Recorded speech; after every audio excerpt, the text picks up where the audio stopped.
Okay, here's something to think about, pray about, and work on.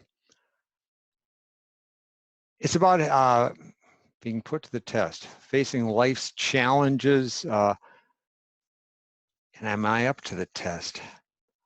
Uh, I'm looking here at Psalm 66 uh, in verses 8 through 12. It says, "Praise our God, all peoples. Let the sound of his praise be heard. He has preserved our lives and kept our feet from slipping. For you, Lord, tested us. You refined us like silver.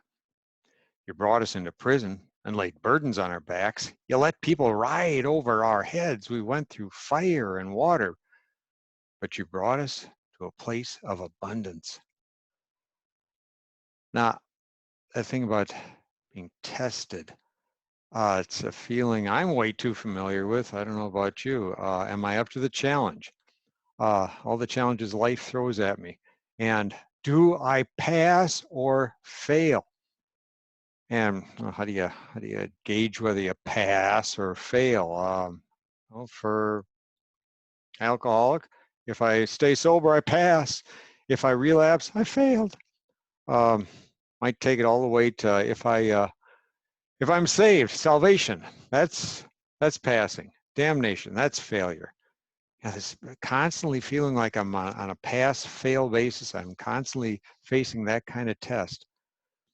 Now, in the recovery program and the mindset that's been set up in the 12 steps, there's the assumption of failure right from the start. The first step talks about admitting we were powerless over alcohol, that our lives had become unmanageable. So the assumption is right there. I failed. There's no question about it.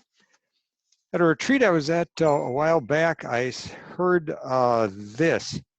God gives us opportunities, and we turn them into tests. Yeah, so test. What do we mean by test? And pardon me while I shut my phone up. Yeah, shut up. There we go. There's that verse I read for you where it talked about testing. It says, "You tested us and you refined us like silver." So think about that. Even in terms of passing and failing, it's all part of the refining process. That's the way the God of grace approaches it, and we need to learn to live in the reality of His grace. Okay, so think about it. The refining that comes when I fail the test, when I don't, when whatever happens, I let people down again. I failed in my responsibilities again. I relapsed again even. Um, what's the refining there? Well, under God's grace, I look at that and say, what did that just uncover about me? Why did I fail? Well, maybe it was because, and here I'm speaking from my personal experience, I tried to do more than I'm capable of. That's why I failed. I set myself up for failure. Okay, now that's part of refining there. God helping me be who I really am. God helping me be the person He created me to be. I don't know why I didn't. There we go. Now I silenced my phone. Sorry.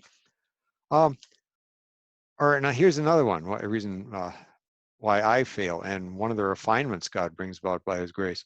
I fail because I was operating under the threat of the law, threat of condemnation, do this or else, that kind of pressure. I just collapsed under. Well, God didn't put me under that pressure. I put myself under that pressure. He doesn't do that.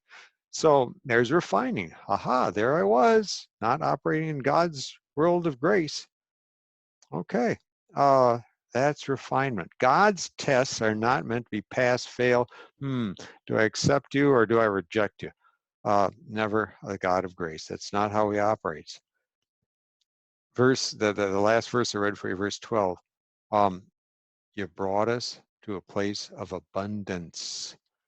It's always God's goal for me to give me his best. Even when the tests uncover the worst in me, God wants to give me his best. Now, the more I can live in that reality, the better my life is going to be, the better I'm going to be for the people around me, the better I'm going to meet my responsibilities and not let people down. I'm going to be more refined. Just work on that this coming week. I know I will. God bless you, and have a safe and healthy week.